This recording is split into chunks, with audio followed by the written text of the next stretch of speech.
Recognizing the member for Chilliwack. Thank you, Mr. Speaker. Yes, so I just listened to the strangest speech I've heard in a while. 22 minutes of I won't support this bill because I don't believe the NDP cares about workers and they cannot talk about workers. Anyway, strange. Anyway, that wasn't where I was going to start my speech, but it was somewhat surreal, Mr. Speaker. It's also surreal when the BC Liberals claim that they're sticking up for workers by wanting a secret ballot. What we're really talking about here, Mr. Speaker, is an imbalance of power. And the opposition wants to maintain that imbalance of power in favor of the employers. That's what they want here. It's obvious. They will claim that they're on the side of workers when they're claiming about a secret ballot, but it's really about an imbalance when it comes to employers. And unions, Mr. Speaker, level the playing field. They create better conditions for workers, better wages and benefits, allow workers to choose the times that they'll work, and also safer working conditions. And I know the member from Kamloops North took umbrage with us talking about worker safety, but in the context of this bill that makes it easier for workers to exercise their right to join a union, their right of freedom of association, in the context of that, yes, unions make workplaces safer. I'll just stop here because this crew over here claims they care about workers. It's really bullpucky, Mr. Speaker. You know, last week they, you know, everyone was making statements about the day of mourning and how we care about workers and injured workers and stuff. Well, let's walk the walk and talk the talk here, Mr. Speaker. In 2001, they changed the pensions for workers who were catastrophically injured. I'm one of them.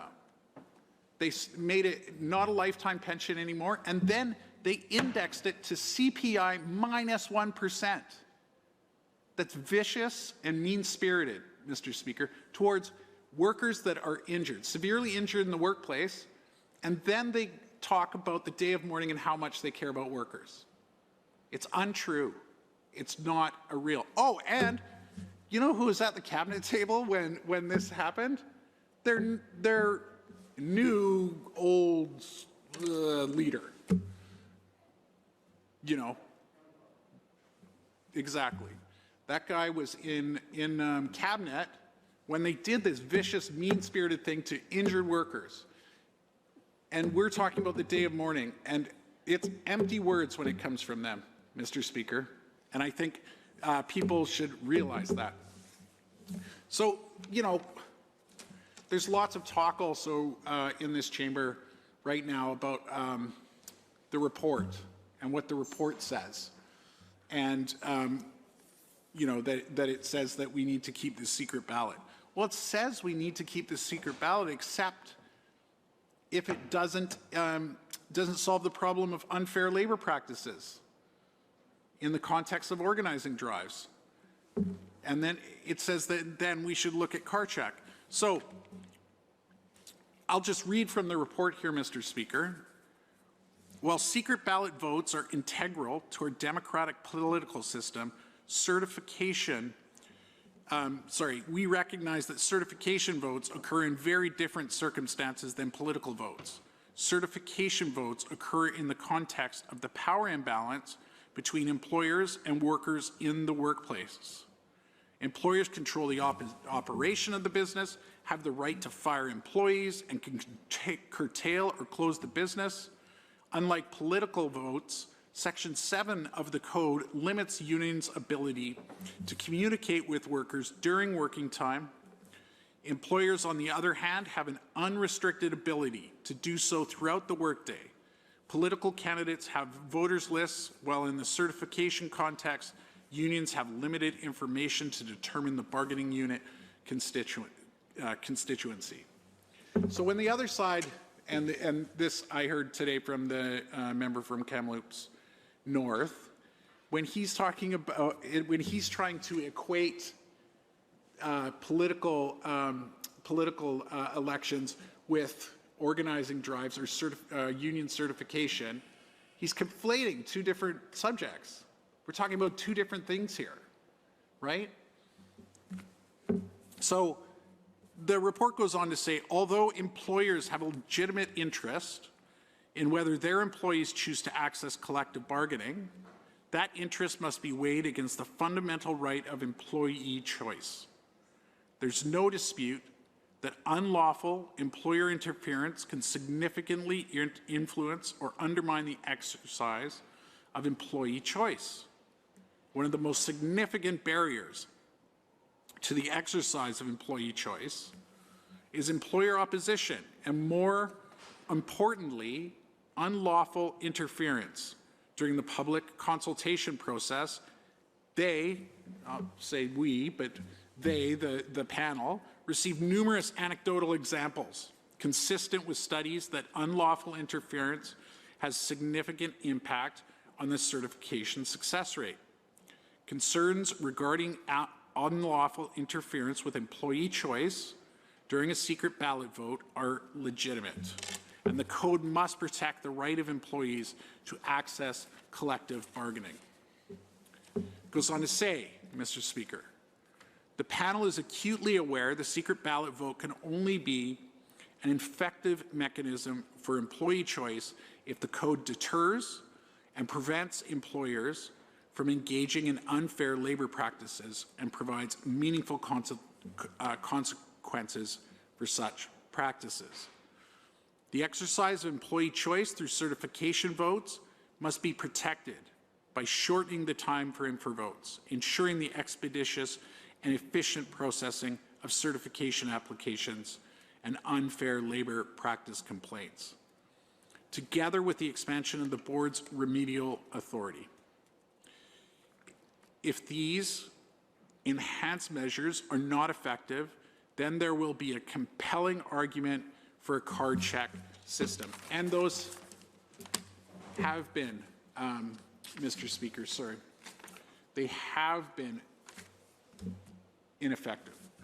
So, you know, the other side has also said, oh, well, there is no abuse by employers. There is no illegitimate interference in the certification process.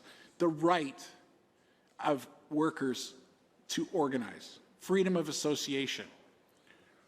So the Labor Relations Board has ruled on many cases over the years, Mr. Speaker, including cases since 2019, where they found employers had engaged in unfair labor practices that interfered with certification efforts. Recent examples include February 2022, the LRB ruled that an electrical contractor on Vancouver Island improperly interfered with their workers' attempt to organize their workplace with the International Brotherhood of Electrical Workers, with tactics such as threatening layoffs. January 2022, the LRB ruled that a waste management company in the Lower Mainland improperly fired a worker with 22 years experience for attempting to organize their workplace with the International Union of Operating Engineers. In October 2020, the LRB ruled that a food processing company in the Okanagan improperly fired 2 workers for attempting to organize their workplace with UFCW. So there is illegitimate interference with the certification process.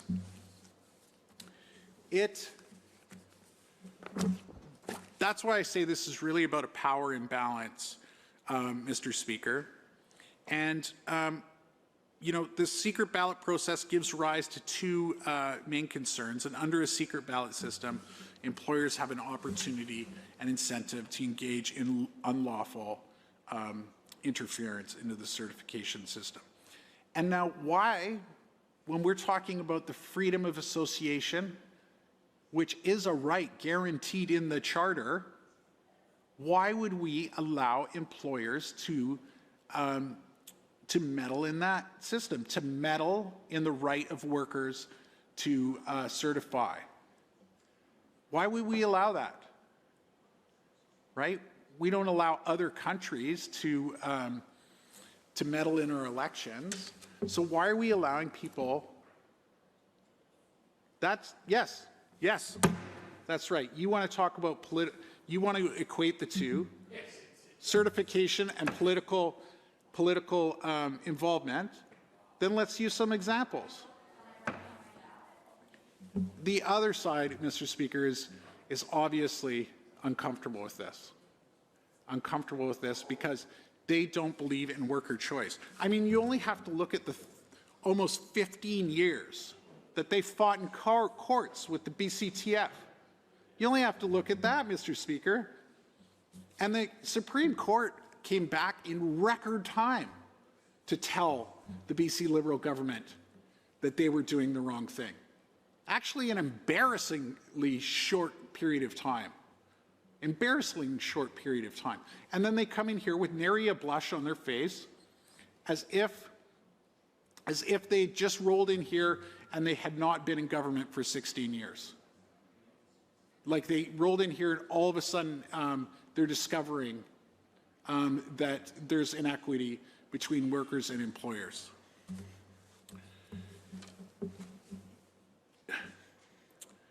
You know, another thing, Mr. Speaker, is that, you know, they're talking about the right of workers to organize, to collectively bargain, right?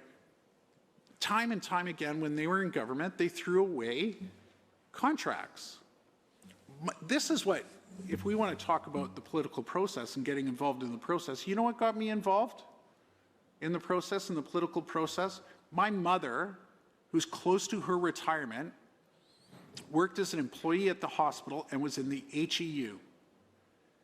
They threw away the HEU's contract, reduced their wages by 15%, and then forced them to pay the 15% that they had been paid at the time of their ratification, forced them to pay back all that money.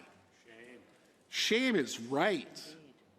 Vicious, mean-spirited actions against workers.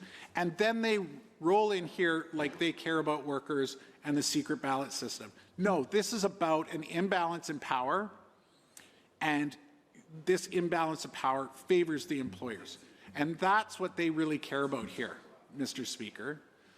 And when the member from Richmond North, I believe, Richmond North, stands up and says, oh, the NDP took big donations from unions, yada, yada, yada. They've taken massive donations from corporations. Yeah, oh, you've never taken a contribution from a corporation. Never, the BC. Members, BC Liberals, let's focus on the legislation here. Let's leave the attacking each other for outside of this room as best as we can. Let's talk about the legislation, please. Yes, okay, Mr. Speaker. I'll talk about the legislation, but it's very hard to talk about the legislation without talking about the record of the BC Liberals, especially when they claim that they care about workers. But I'll move on to the legislation. Yeah. So when workers have a free choice to join a union, it raises the standard of living and helps build a strong middle class, which is true. It helps reduce inequality and inequity. And joining unions does build a middle class. Not joining not having unions means that we basically have workers and capitalists, and workers lose every time. So, Mr. Speaker, I'm going to conclude my remarks there, but I just have to say that I encourage all my colleagues in this House to vote for this piece of legislation, to vote in favor of Bill 10, because it's good for workers, it's good for the middle class, and it's good for people. Thank you very much.